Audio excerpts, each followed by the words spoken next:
Hello and welcome. Today we're diving into a piece of industrial tech that's way cleaner, quieter, and honestly, a lot more clever than you might think. We're talking about the electric boiler.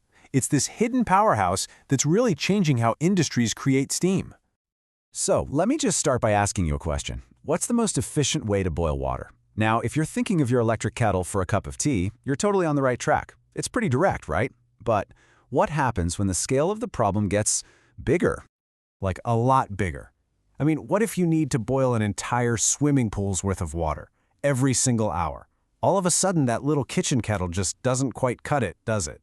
This is the world of industrial steam, and it demands a completely different way of thinking. And that brings us to a really fundamental choice in the industrial world. Are you going to generate steam with those traditional, fire-breathing, fuel-fired boilers, or are you going to do it with the clean, quiet power of electricity? It's a real technological showdown. Okay, so let's just start with one number that tells a huge part of the story: 99%. That is the staggering efficiency of a modern electric boiler. I mean, think about it. That means nearly every single watt of electricity you put in gets converted directly into heat. There's almost no waste at all. And you can see the other benefits right here. An electric boiler is super compact, right? Because there's no need for a giant furnace or huge smokestacks. You don't need fuel tanks or complicated piping. They produce zero direct pollution, no smoke, no dust, no ash. They're basically silent. And maybe most importantly, they're a lot safer. You don't have the risk of a furnace explosion. But of course, there's always a flip side. The biggest drawback is that electricity is usually way more expensive than fossil fuels. They also tend to top out at lower maximum pressures, and, working with that much voltage means operators need some pretty specialized safety training.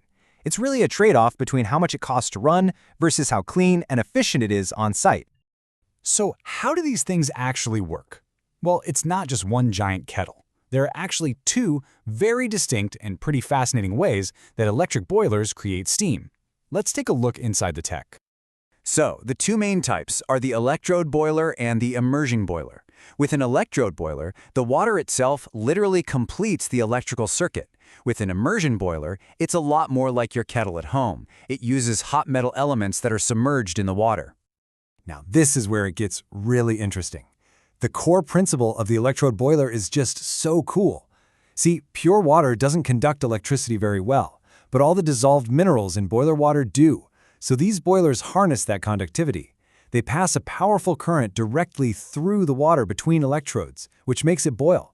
The water itself literally becomes the heating element. And here's where the design gets just brilliant. This kind of submerged electrode boiler regulates itself using basic physics. So if steam demand goes down, the pressure inside starts to rise. That extra pressure pushes the water level down away from the electrodes. With less of the electrode touching the water, less current can flow. So, steam production automatically slows down. It's this incredibly elegant, self-governing system that doesn't need any complex switches to control its output. The immersion boiler, on the other hand, works on a principle we're all a bit more familiar with. Here, the water is not part of the circuit at all. Instead, electricity flows through these high-resistance metal elements, making them glow red hot, and then that heat just transfers to the water around them.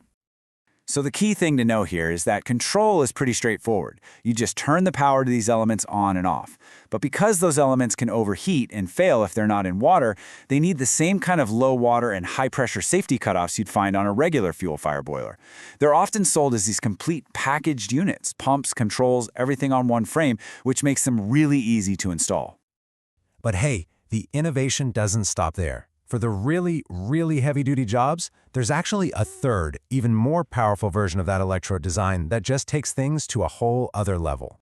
This is the jet-type electrode boiler. Instead of dunking the electrodes in water, a pump actually sprays jets of water onto them. That stream of water completes the circuit and flashes into steam almost instantly.